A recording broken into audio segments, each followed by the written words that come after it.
अस्सलाम वालेकुम, मेरा नाम है मुबशर लुकमान। आप देख रहे हैं मुबशर लुकमान यूट्यूब चैनल। दिल्ली की 70 रुकनी असम्बली के लिए होने वाले इंतखाबात आम आदमी पार्टी भारी अक्सरियत से जीत गई और मोदी को डिफीट हो गई। अब मैं खुशी क्यों मना रहा हूँ? क्योंकि पूरे भारत का ये एक रेफरेंडम हुआ है दिल्ली के अंदर। भारतीय इलेक्शन कमीशन की वेबसाइट के मुताबिक आम आदमी पार्टी ने 62 नशिस्तें जीती हैं, जबकि भारतीय जनता पार्टी के उम्मीदवार सिर्फ 8 नशिस्तों पर कामयाबी हासिल कर सके। और भारत की बड़ी सियासी जमात कांग्रेस एक भी नशिस्त जीतने में कामयाब नहीं हो सकी। आम आदमी पार्टी के 5 मुसलमान उम्मीदवारों ने भी मैदान मार लिया और कामयाबी हासिल की। और ऐसा पहली बार नहीं हुआ, इससे पहले भी आम आदमी ने दिल्ली में अपनी कामयाबी के झंडे गाड़े थे, याद करें। और आपने अगर अभी तक इस चैनल को सब्सक्राइब नहीं किया तो प्लीज़ कर लें, बेल आइकॉन को प्रेस करना ना भूलिएगा। वीडियो पसंद आए तो ज़्यादा से ज़्यादा शेयर करें और लाइक करें। बीजेपी के एक रहनुमा ने इंतखाबात से कबल कहा था कि इंडिया या पाकिस्तान का दिल्ली में मुकाबला है, और बीजेपी की तमाम रहनुमाओं ने कौम परस्ती को अहम इंतखाबी नारा बनाने की कोशिश की थी। दिल्ली की इंतखाबी मुहिम में कौम परस्ती, गद्दार वतन, दहशतगर्द, शाहीन बाग, पाकिस्तान, मुसलमान और बिरयानी जैसे मौज़ूआत बार बार ज़ेर बहस आए। और जब नताइज सामने आए तो सोशल मीडिया पे लोग सवाल उठा रहे हैं कि इंडिया पाकिस्तान के मैच का नतीजा क्या रहा। कुछ सार्फिन ने तो ये भी लिखा कि बहुत दुख की बात है कि बिरयानी और पाकिस्तान जीत गया। दरअसल बीजेपी ने ये इलेक्शन मोदी के नाम पे लड़ा था, और शाहीन बाग के लोग आपके घरों में घुस कर, और उन्होंने कहा था कि शाहीन बाग के लोग आपके घरों में घुस कर बहुओं और बेटियों का रेप होगा। शिद्दत पसंदों को बिरयानी खिलाने की बजाय बुलेट यानी बंदूक की गोली खिलाएंगे। देश के गद्दारों को गोली मारो। अरविंद केजरीवाल शिद्दत पसंद है। ये वो बयानात हैं जो दिल्ली में होने वाली असेंबली इंतखाबात के दौरान भारतीय जनता पार्टी के बड़े लीडरान ने दिए थे। और उन्होंने अपनी पूरी कोशिश की थी कि दिल्ली के वोटर्स को फ़िरका परस्ती की सियासत की जानिब राग़िब किया जाए। और बीजेपी की इंतखाबी मुहिम में मुसलमानों के ख़िलाफ़ पहली बार इस कदर खुलकर नफ़रत का इजहार किया गया जो आज से पहले कभी ना देखा गया ना सुना गया। हालांकि उत्तर प्रदेश के आम इंतखाबात और असम्बली में इंतखाबात में मुसलमानों के ख़िलाफ़ नारे सुने गए, लेकिन इतने बड़े रहनुमाओं के मुँह से नहीं जितना खुलकर दिल्ली में नफ़रत का मुजाहरा किया गया।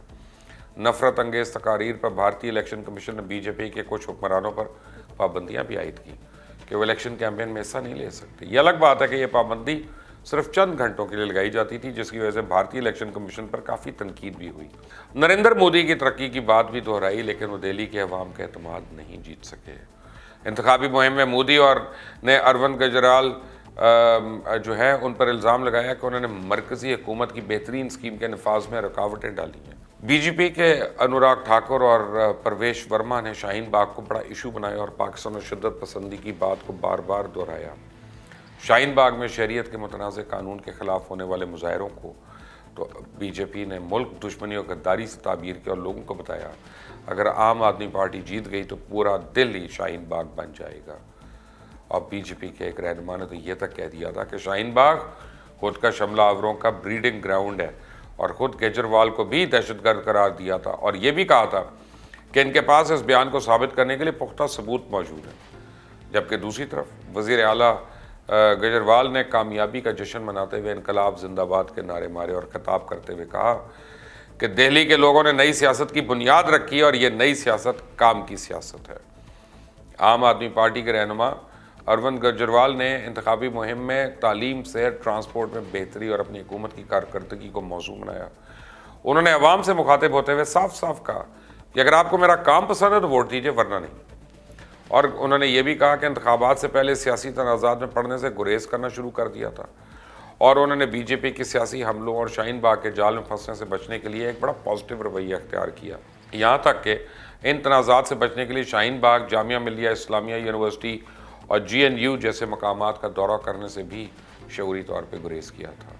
केजरीवाल की हुकूमत ने दिल्ली में सरकारी स्कूल और अस्पताल, मोहल्ला क्लिनिक्स और गवर्नेंस के शोबे में अच्छा काम किया, जिसका इतराफ़ उनके मुखालफिन भी करते हैं। ख़ास तौर से तालीम के शोबे में सबसे कामयाब वज़ीर आला हैं जिन्होंने दिल्ली के सरकारी स्कूलों की तस्वीर बदल के रख दी और दिल्ली के बेशतर अवाम हुकूमत की कारकर्दगी से खुश दिखाई देती।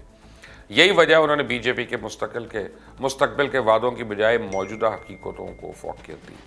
मोदी सरकार ने अवाम की हिमायत हासिल करने के लिए इलेक्शन से कुछ टाइम पहले کچی بستیوں کو پکا کرنے کا قانون بھی پاس کیا، لیکن اس سے کوئی فرق نہیں پڑا، اور ان کچی بستیوں سے ہی عام آدمی پارٹی کو سب سے زیادہ حمایت حاصل ہوئی۔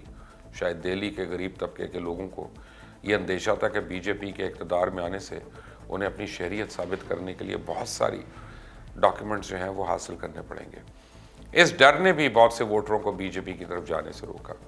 بی جے پی بظاہر تو صرف نفرت کی بنیاد پہ الیکشن جیتنا چاہتی تھی، اور یہی حکمت عملی مودی اور امیت شاہ گجرات میں استعمال کرتے رہے، لیکن نتائج نے یہ واضح کر دیا کہ دہلی کے عوام نے سیاست کا یہ گجرات ماڈل بالکل قبول نہیں کیا، ریجیکٹ کر دیا، کک آؤٹ کیا، اور بی جے پی نے دہلی کے اسمبلی انتخابات جیتنے کے لیے اپنی پوری طاقت لگا دی تھی۔ پوری جماعت، اور وہ جماعت جس کی ملک پر حکومت، انہوں نے جیت کے لیے ہر ایک حربہ استعمال کیا۔